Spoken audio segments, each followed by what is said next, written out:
I have a love-hate relationship with decentralized exchanges. I love the fact that they allow us to trade in a completely permissionless and decentralized way. I hate the fact that they're slow and expensive to use. So, wouldn't it be great if there was a DEX that was not only fast and cheap, also one that was interoperable? A DEX that not only allowed you to trade spot markets, but also bespoke derivatives. Derivatives that anyone could structure and trade. It sounds like a pipe dream, right? Well, to quote Eleanor Roosevelt, the future belongs to those who believe in the beauty of their dreams. My name is Guy, and in this video, I'm going to give you everything you need to know about the Injective protocol, a brand new derivative DEX that really does have the potential to achieve that ambitious DEX dream.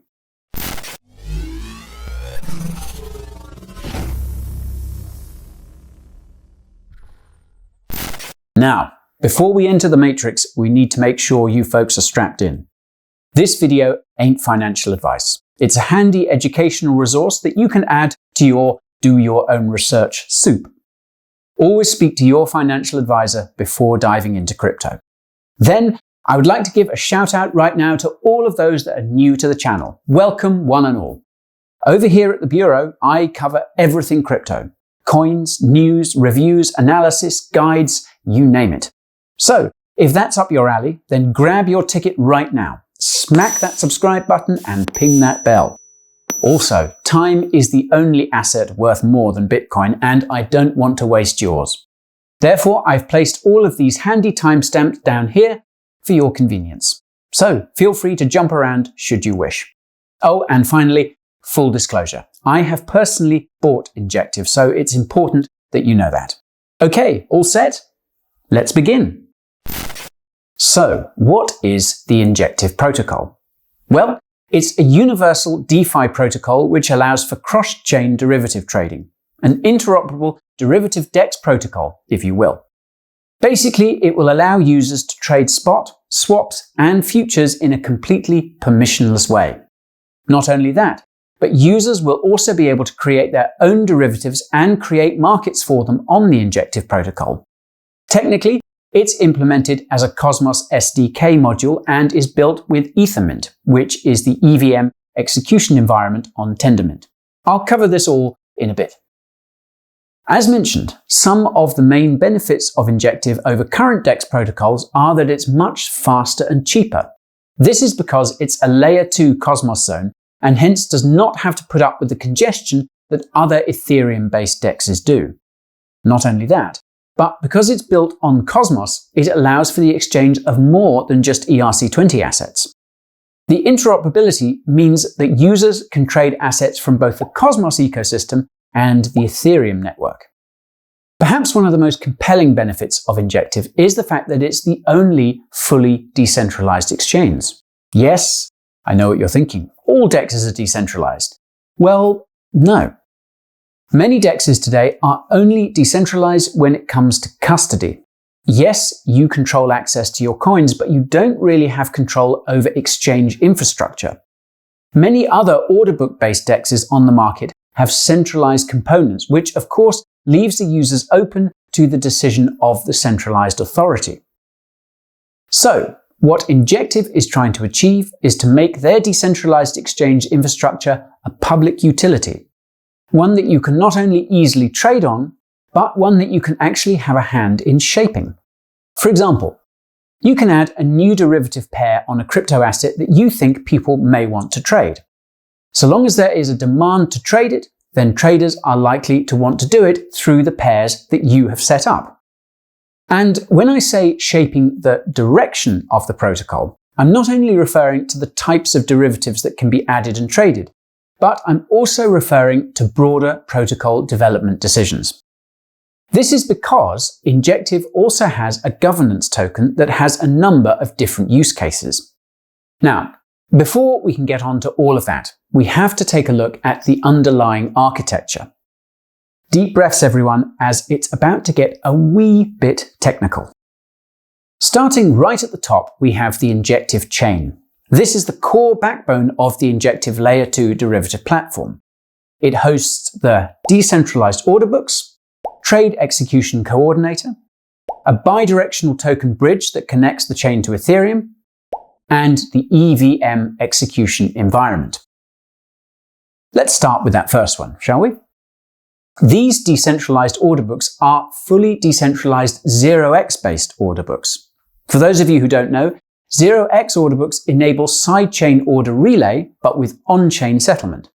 However, Injective's implementation of this order book is much more decentralized, as nodes on the Injective chain will host the censorship-resistant order books. Next up on that list, you have the Trade Execution Coordinator, TEC. This is essential in a decentralized exchange protocol, as it ensures that there's no front running from the participants. For those of you who don't know what order front running is, it's when another market participant notices your order and tries to get in before you.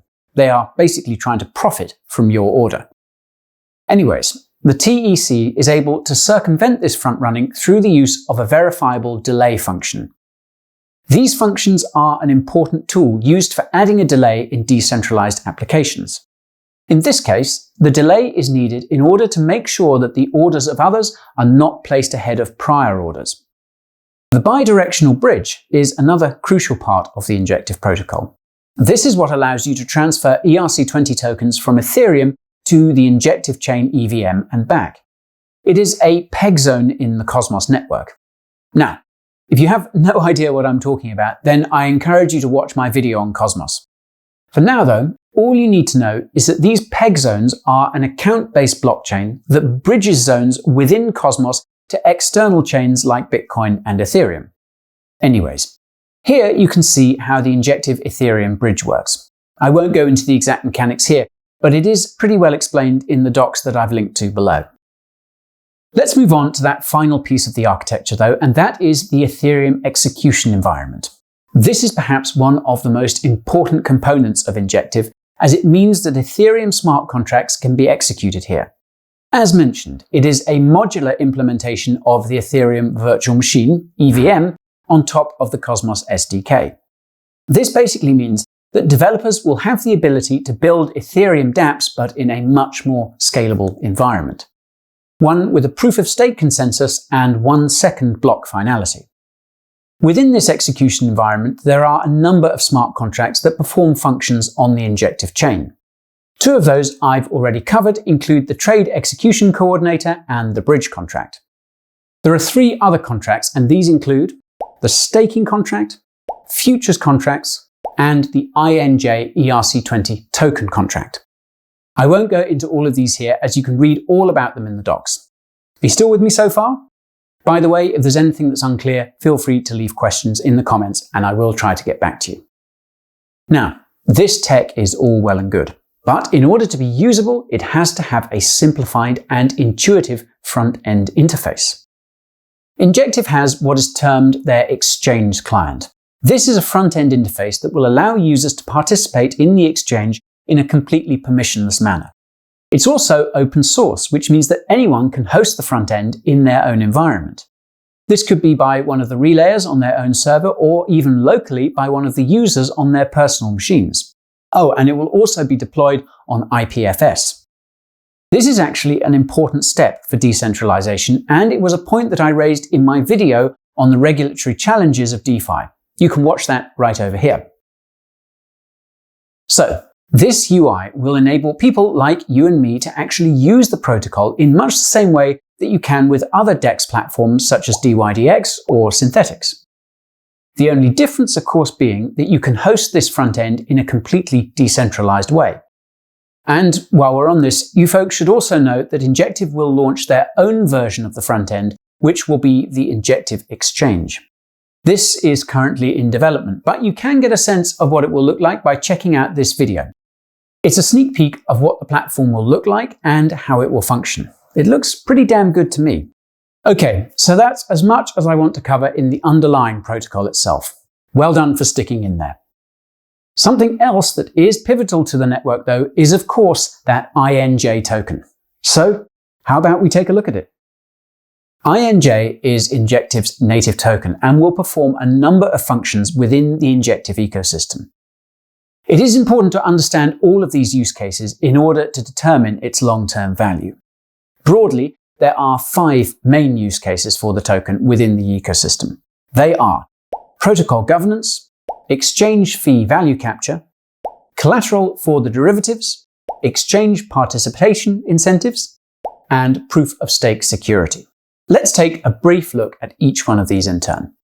The first one is pretty straightforward.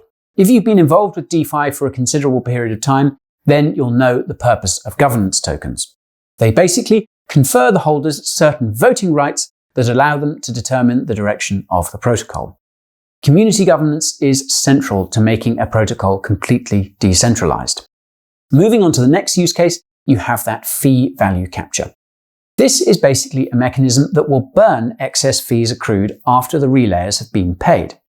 This is great for the underlying ecosystem as it means that supply is reduced, which is accretive for all of those who hold those INJ tokens. Next, you have the collateral use case. This basically means that the INJ token will be locked up in derivative contracts in order to make sure that margin is met. Most other protocols use stablecoins, but at Injective, INJ could be used as an alternative. In some of the pools where these INJ will be locked, there will also be the potential to earn staking interest. Next use case. That is the exchange participation incentives. These include liquidity mining, which is another well-known incentive mechanism in the DeFi space. For those that don't know what this is, it's a method to bootstrap liquidity by distributing tokens as a reward for doing so. This is beneficial for the entire ecosystem, as the more liquidity, the more trading. Injective has developed an incentive mechanism that will not only benefit market makers, but also relayers. You can see the exact incentive mechanics for both over here. The final use case on that list is, of course, for security. As mentioned, Injective is built on Cosmos, which uses the Tendermint proof-of-stake consensus method. As such, Injective will use the INJ tokens as a method to incentivize nodes to stake. These nodes will then receive INJ coming off of the block rewards for those newly propagated blocks. The initial supply will be set at 100 million tokens, and they are tentatively setting the inflation rate at 7% initially. To be honest, I think that is a reasonable emission rate and is enough to incentivize staking without diluting the rest of the ecosystem too much. They do, however, hope to eventually bring this down to around 2%. Okay, so there are clearly a lot of use cases for the token. However, what is most important to determine is what this all means for price. Well, the first and most important thing I like to look at for a newly launched project is, of course, its token release schedule. As we all know, a lot of tokens hitting the market from early investors can drag down the price. Well, over here you have the INJ token release schedule. As you can see, the only tokens that are now on the market are the Launchpad sale and the ecosystem development. It isn't until at least April 2021 that you'll see some of the private and seed tokens being unlocked. Team unlocking won't begin until at least July of that year. Even then, these unlocking schedules are really quite conservative, and it means that we are unlikely to see a flood of early tokens hitting the market. However, once all the tokens are unlocked, then you have these token use cases that will drive demand and supply going forward. For example, on the demand side, you have utility demand and investor demand. The utility demand is in order to pay for fees on the decentralized exchange. The more people that are using the protocol, the more demand there is for INJ. When it comes to investor demand, there are users who want to hold INJ either to take part in the decentralized governance or to earn those staking rewards. Moving over to the supply side, you have a few factors which are, of course, restricting supply. You have tokens being locked up to stake, as well as those that are being locked up in derivative contracts in order to collateralize said derivatives. Oh, and don't forget about those token burns. As the more fees are paid from trading, any additional INJ that's left over will then be burned by the protocol.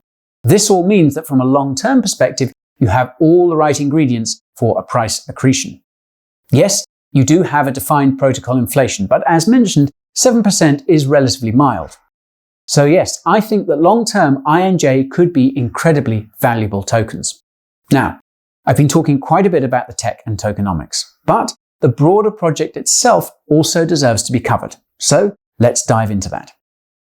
When it comes to the Injective team, they have a pretty impressive set of credentials. They come from universities such as Stanford and NYU and have worked at companies like Amazon and Splash. They've actually been working on Injective for quite some time, as the original white paper was published back in December of 2018. Unlike many other projects that rush to an ICO, these guys have been beavering away at the code for nearly 2 years. And the results speak for themselves. You can take a peek into their GitHub repos to get a sense of just how much development work has been done.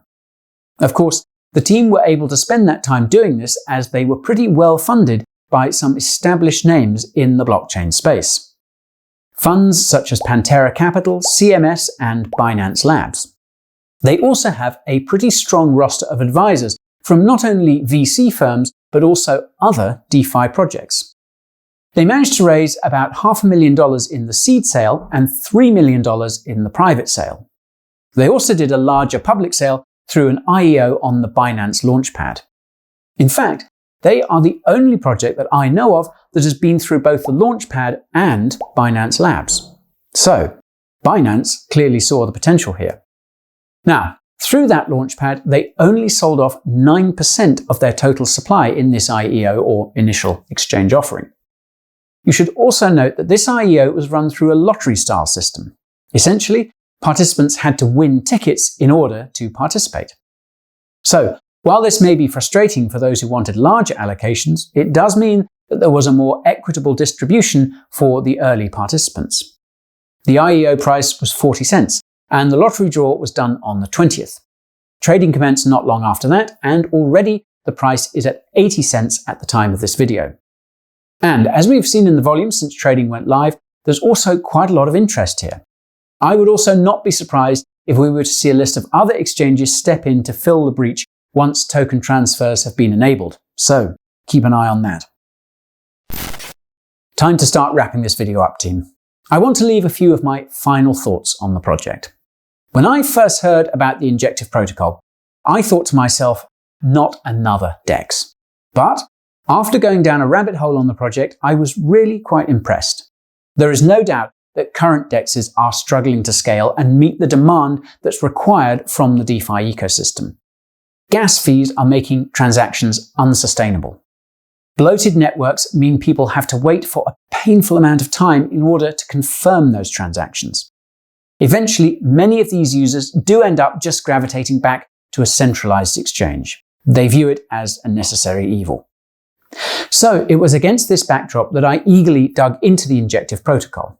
But as I hope I've shown, Injective is more than just a high-performance DEX. It's a completely decentralized, interoperable, and permissionless protocol that allows users to structure their own derivative markets.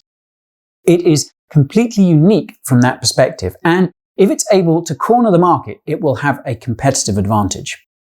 The tech is really quite impressive, and they have developed a token economic model that brings long-term value to the ecosystem. Whether it be liquidity mining incentives, governance mechanisms, or fee value capture, all of these use cases point to a token that has strong price potential. Of course, it does help that the project is being developed by some smart people and has some well-known backers. A team that preferred to build first, raise later. The result was a project that came to public sale miles ahead of others who ran much publicized ICOs. So yes, I am bullish on Injective. It's the reason that I hold it in my portfolio, and I will continue to do so for the foreseeable future. That's it, folks. My review and overview of Injective. I hope it was helpful. But my mission is not complete until I hear from you fine people. So, what do you think of Injective? Any other projects that you have on your radar? Fire your comments below. Oh yes, something else that you may appreciate is my personal deals page. These are basically some of the best deals and promos that I could secure in the crypto space exclusively for the subscribers of this channel. So, be sure to check those out below while they still last. And finally, thank you all so much for watching. If you found this crypto guy helpful, then let it be known. turn that like button blue and don't forget to subscribe. I'll be cooking up my next video right after this and it's going to be tasty. Thank you for being a loyal member of my community. I want to give back to you lovely people to show my gratitude. Every week I share an email of my personal insights into the crypto market. This covers everything from hot coin picks to market analysis. And it's where I also share the breakdown of my personal portfolio. So, do you want to join me? Smashing! Just head on over to the description and you will find a link to my sign-up form. Then you just insert your email and hit submit. You will just need to confirm your email and hey presto, you are a member. I'm working on my next mailer as we speak.